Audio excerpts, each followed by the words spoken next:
తెలుగు ఇండస్ట్రీలోనే కాదు మొత్తం సౌత్ ఇండస్ట్రీలోనే సమంత నాగ చైతన్య విడాకుల గురించి 3 ఏళ్ల కిందట ఓ రేంజ్లో చర్చలు జరిగాయి. ఏళ్ల తరబడి ప్రేమించుకున్న ఈ జంట పట్టుమని 4 ఏళ్లు కూడా కలిసి ఉండలేక విడాకులు తీసుకున్నారు.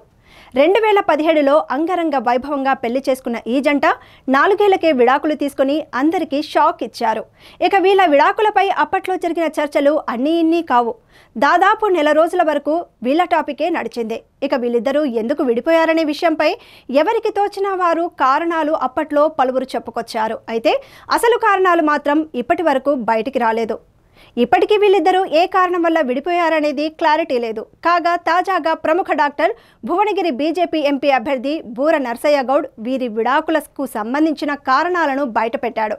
సమంత నాగ చైతన్యలు విడిపోవడానికి కారణం ఫోన్ ట్యాపింగ్ అని సంచలన నిజాలు బయటపెట్టాడు. ఇలా సమంత నాగ చైతన్య విడాకుల ఫోన్ ట్యాపింగ్ కారణమని బూర నర్సయ్య గౌడ్ వ్యాఖ్యానించడం కొత్త వివాదానికి దారితీస్తోంది.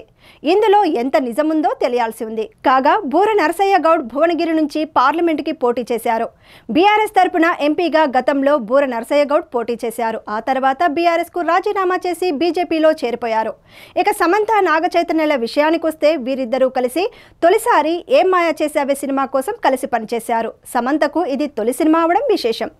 పుష్కరం కాలం కిందట వచ్చిన ఈ సినిమా టాలీవుడ్ లవ్ స్టోరీల్లో సరికొత్త ట్రెండ్ సృష్టించింది. ఇప్పటికీ ఏ మాయ చేసావే సినిమా వస్తుందంటే టీవీలకు అతుక్కుపోతుంటాం. మరీ ముఖ్యంగా నాగ చైతన్య సమంత కెమిస్ట్రీ మాత్రం ఫిదా అవని ప్రేక్షకుడు లేడు.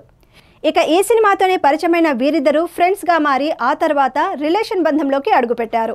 వీరిద్దరి కాంబినేషన్లో ఏం మాయ చేసావేతో పాటు మనం, ఆటో నగర సూర్య, మజిలీ సినిమాలు వచ్చాయి.